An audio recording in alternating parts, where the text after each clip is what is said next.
If you could know more about the individuals visiting your website, if you could know how old they are, their interests, their hobbies, their needs, their desires, their wants, would you want to know that? I bet you would. That's this week on Think Tank Tuesday.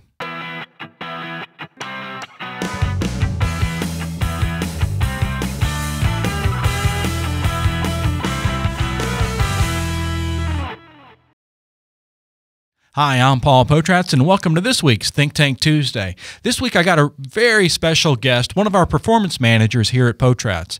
And I want you to make sure you watch the screen, because last week when I showed the screen, some people emailed me and tweeted me back and said, hey, I didn't know there was anything changing on the screen, but you're going to see a lot of stuff changing on the screen this week. So welcome, Matt. Thanks for having me, Paul. All right, so Matt's one of our performance managers, and he works with a number of accounts, and I've got to say he's a really interesting guy. He gets into the analytics. He's always trying to find new ways to bring more traffic. So if you're looking on the screen, so Matt, tell us what we're looking at right now. I'm telling you, dealers, internet managers, marketers, you want to pay attention to this because this is not the same old stuff that everybody talks about. So this right here is, we're in Google Analytics, which is one of the analytics programs that we're going to use to look at all of our metrics here. And specifically today, we're going to be talking about the demographics tab, which normally isn't something that's readily available. You have to add a little piece of the code to get it to really pick these specific metrics up. But that's what we're going to be looking at here. So just a brief overview of everything that you can see in here. When you just come into the demographics tab and you click overview, you're going to see first your age and then the graph of your gender mix of the traffic that's coming to your site. So right here we kind of have an idea of the age range that's visiting the website, and it's going to give you specific percentages of these age ranges. So 18 to 24, we have about 18.5% of our overall traffic visiting the website. Then our 25 to 34-year-olds, we have about 24%, and so on. So this is just giving you kind of a graphical look at what to expect your overall demographic age range. And then over here, we have your gender. So in this instance, we have a more male-dominated demographic with about 69 to 30% ratio there. Okay, so let me explain what's going on here, guys. You've heard me say many a times that everything you do online is being tracked. And everything you do offline is being tracked. So what Matt's saying is we've put really a piece of code in our analytical tracking, in other words, on the website. And what this code is doing, and correct me if I'm wrong, Matt. Yep.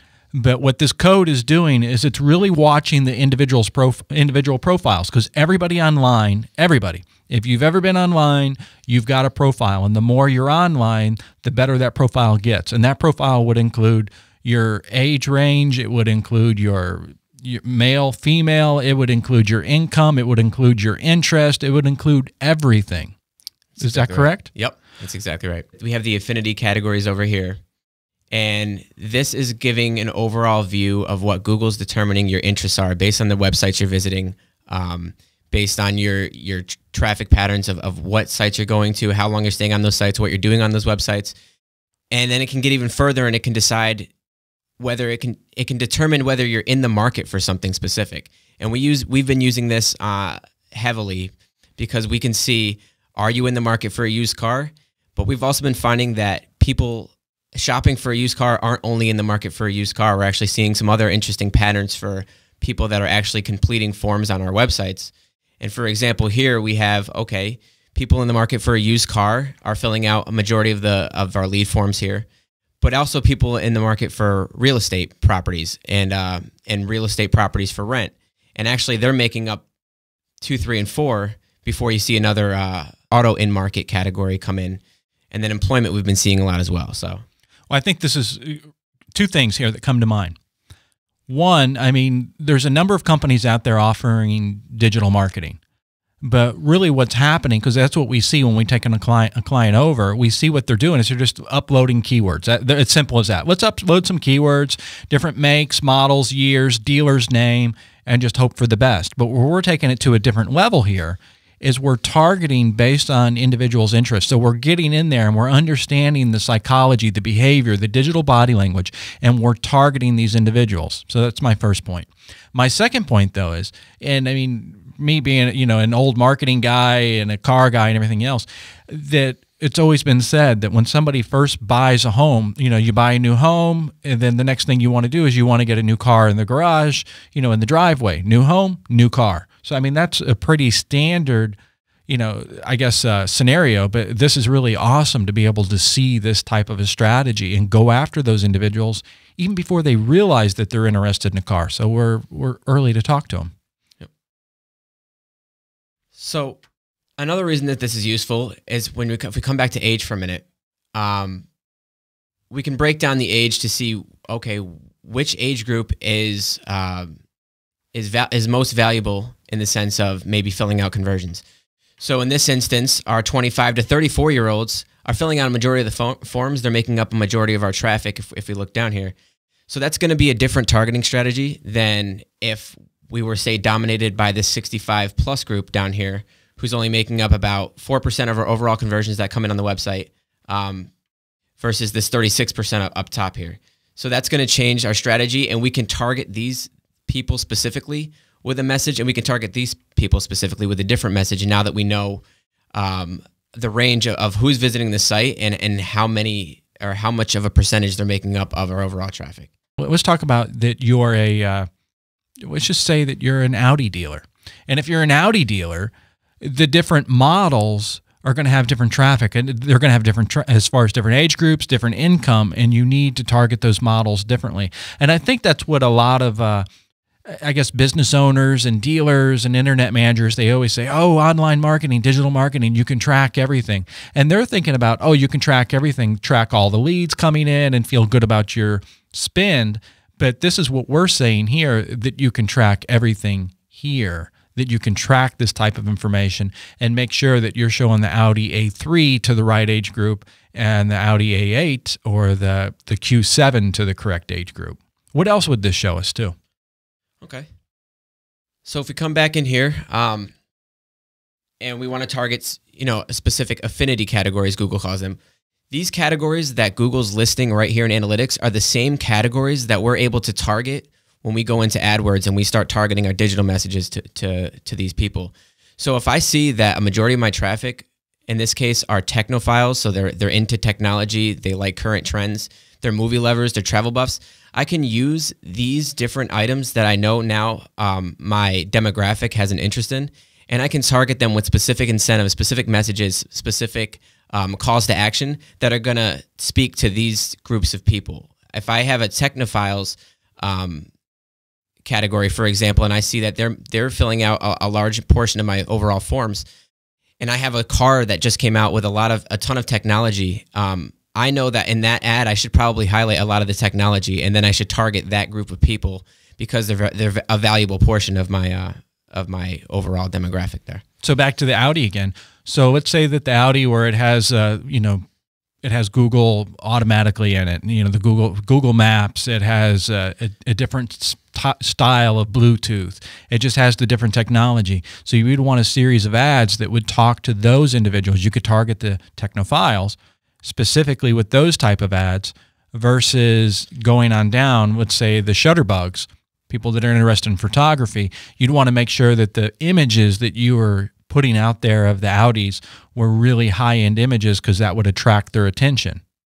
Absolutely. And then you can go down to outdoor enthusiast and start to target those individuals with vehicles that would really make sense for outdoor activities. That's pretty awesome. So you essentially, you'd have to create, right here we have 10 different categories.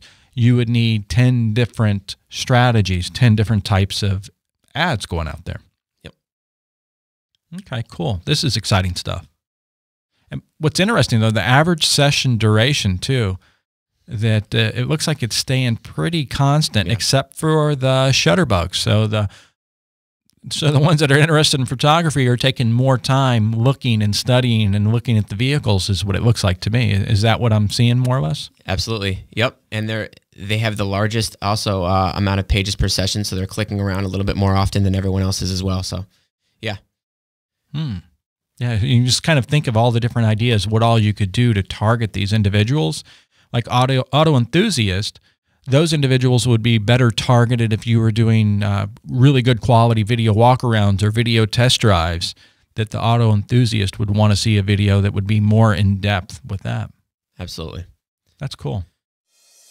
What are you doing to convert more traffic that's already on your website? You need a low-cost way to start converting. The Exit Gadget watches the digital body language, and based on that behavior, the Exit Gadget will interact with them. Start converting more of the traffic that's already on your website. It's easy to put into your website, but its return is huge. And then when they go to leave the website, it reacts. It puts a message right in front of them that will help them take that extra step. It's called the Exit Gadget, and this tool will work on any website. Regardless of your website platform, it will work.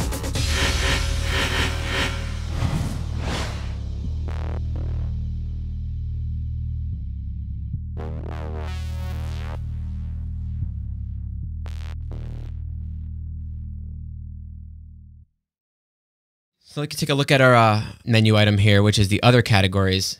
And these are just the categories that Google doesn't have a specific name for, but they are relevant categories that you'd be interested in seeing.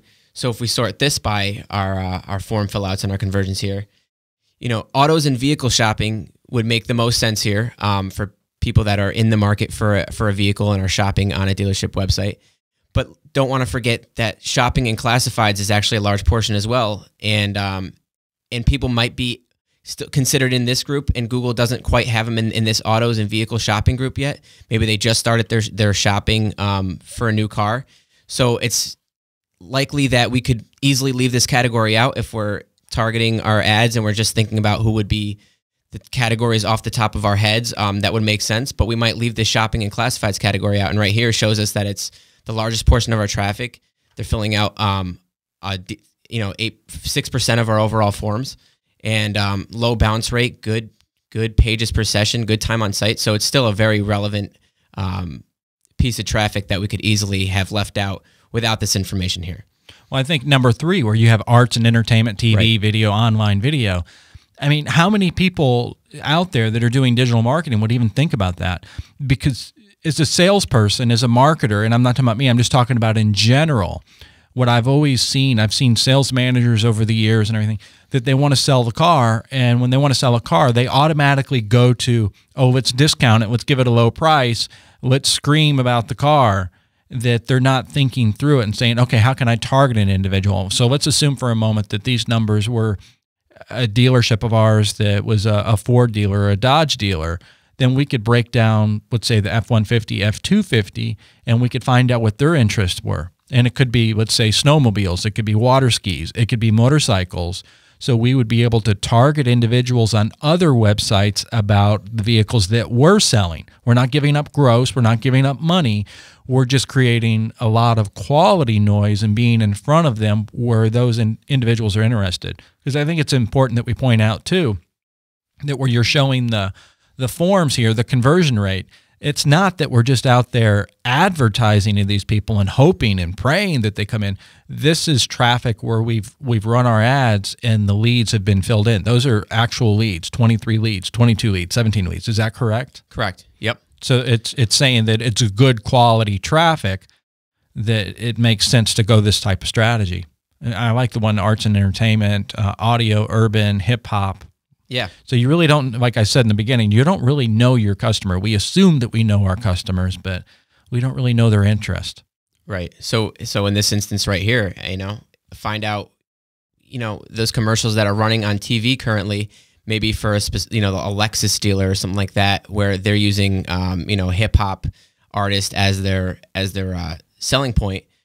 It might make sense for a dealer in this case where, number 5, their number 5 demographic as far as other categories go is filling out, 3% of their overall forms. Maybe there's a need to throw in an ad that's a little bit more, street related or, trendy as far as hip hop is concerned and things like that. So So maybe we need to get the dealer on TV where he's doing his own little hip hop, huh? Right? Yeah, there you go. Yeah, maybe not. I think it's interesting too. So off of the arts, entertainment, hip hop, we generated 10 leads for $300. I mean, you can't beat that. I mean, and you kind of think about it. The leads that are coming from your own website are the best quality leads, because I think sometimes, out there, the dealers, managers will get confused about that. And they'll say, oh, I'm buying third-party leads, and they're paying $18, $20, $22. And then you're talking about building your own strategy here, and maybe the lead's really costing them $60, $65, or $80 per lead. And they're like, oh, that's way too much. And it's like, no, it's not the same type of lead. A lead that you're buying third parties being sold to everybody and anybody that wants to buy it, being sold over, 20, 30 times. So your conversion is very low on that. In other words, those leads you get, how many cars do you sell off of it? So what else can you show us here?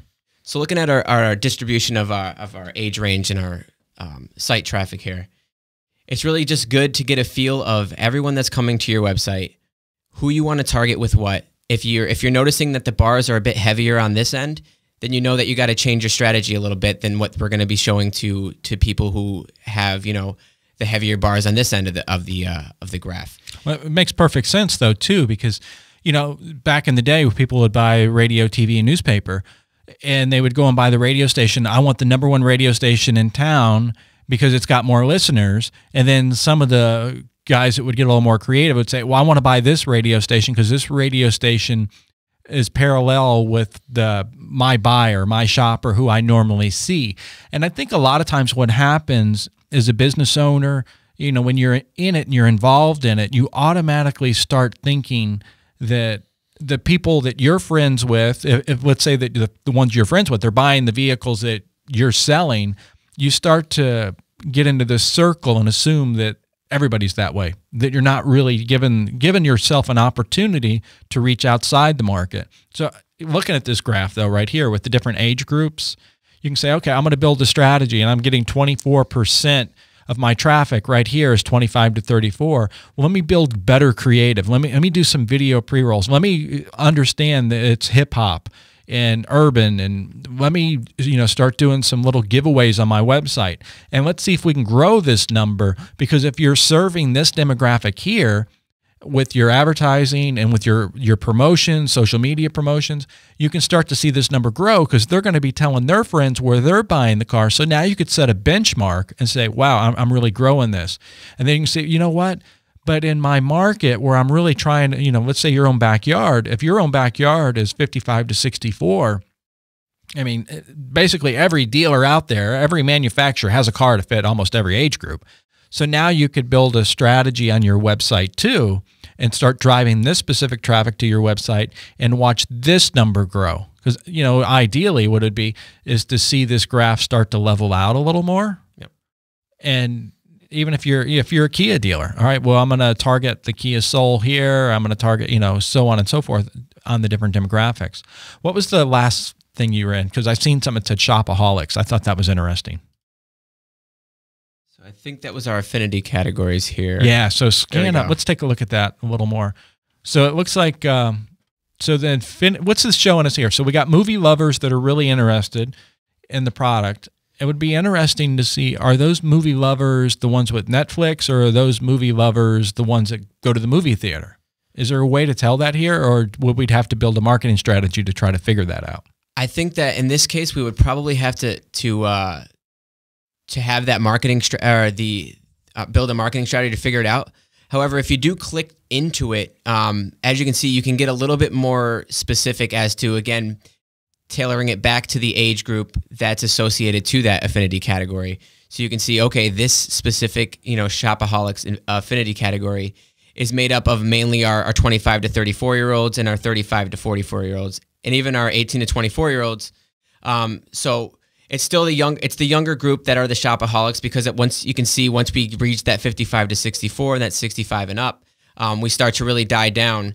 They're not really the ones that we're considering the shopaholics in this case. Is this shopaholics, or is this maybe I clicked into the...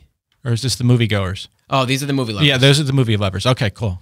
So then if you were to click into Shopaholics, it might look a little bit different. So our Shopaholics are actually the 45 to 54-year-olds. So a higher income generally, because Right. they're a little older. They would also have children. So now you're learning a little more about your demographic here. And to start doing marketing strategy, instead of doing a one-dimensional marketing strategy and trying to sell them buy the car, buy the car, buy the car, you start to get common interest and advertise to them via that common interest to bring more traffic to your website and consequently drive more leads, which is working here. So what's the other categories? What does that show us? So these are just based, again, loosely based on or not loosely based. They're extremely based on just your overall patterns of your website browsing. So this is looking at just some general things that you're doing on a day-to-day basis and what you're checking out. So if you're, vehicle shoppers, if you're checking out the news and weather often, that's going to show up in here. If you're going on a lot of arts and entertainment websites, and it can even get down to specific with autos and vehicles. Are you looking at mainly trucks and SUVs? It's going to put all that here. And this, you can be lumped into a couple categories. You might maybe, someone's lumped in here as in autos and vehicles, and they're interested in trucks and SUVs. And they also may be lumped into the fact that they're in market for a truck and SUV. So some of them may overlap a little bit, which is where you'll get some of a benefit in, as well too, because you can tailor your message to maybe 2 or 3 that maybe overlap, have a large overlapping portion where you can tailor a message that's specific to something that would be friendly to all 3. So it's kind of thinking about this, though, what would be really cool. So the traffic that's on your website, the people that are interested in the product that you're selling, people in your geographic region, of what their interests are. Think about taking this information and translating it over to your social media strategy, too. Because, if you're looking at it, and if we kind of move down the screen like news and weather, well, talk about the weather a little more. And I know that's kind of boring, and I'm being a little lame on that. But number 7, you've got jobs, education, job listings. So talk about different job openings you have to target those individuals. And then you've got arts and entertainment and humor. So why not have a joke of the day on your website, because you've got that traffic coming to your website, and see if you can drive more traffic. And then people go, oh, did you see the joke on so-and-so's website? Oh, it said so-and-so, go check it out.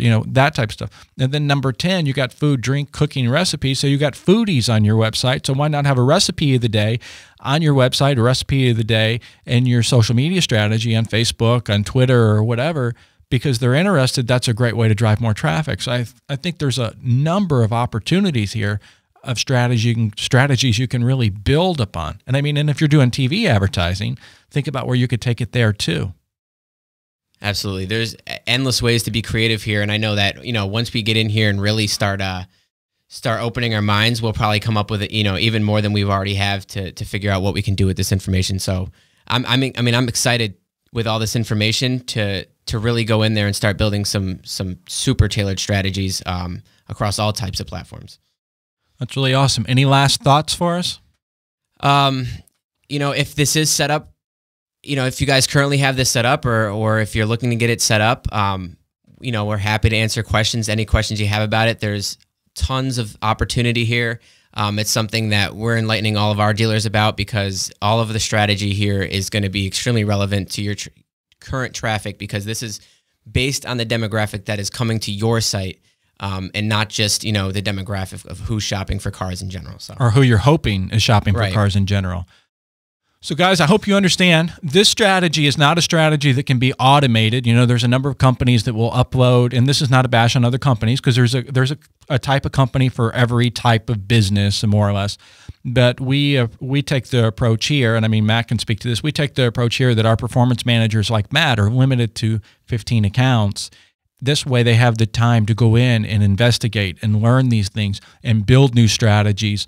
This is time consuming, but the payoff is really high, because I know a number of dealers are always, oh man, but what's your fee every month? And we talk about our fee, and they're like, wow, you're expensive. And it's like, yeah, we might be expensive on the front end, but it's all about driving more leads. The only reason you advertise is to sell more cars. So if you want to sell more cars, this is the type of strategy you got to follow. You can't just throw a bunch of keywords in, automate it, let a software do it, and hope for it, because the software is not going to find these type of opportunities and think through it. So check us out next week. A lot of conferences coming up, so I hope to see you at some conferences. And Matt, thanks for joining me today, and we'll be back soon. Thank you, Paul. All right. See you guys soon.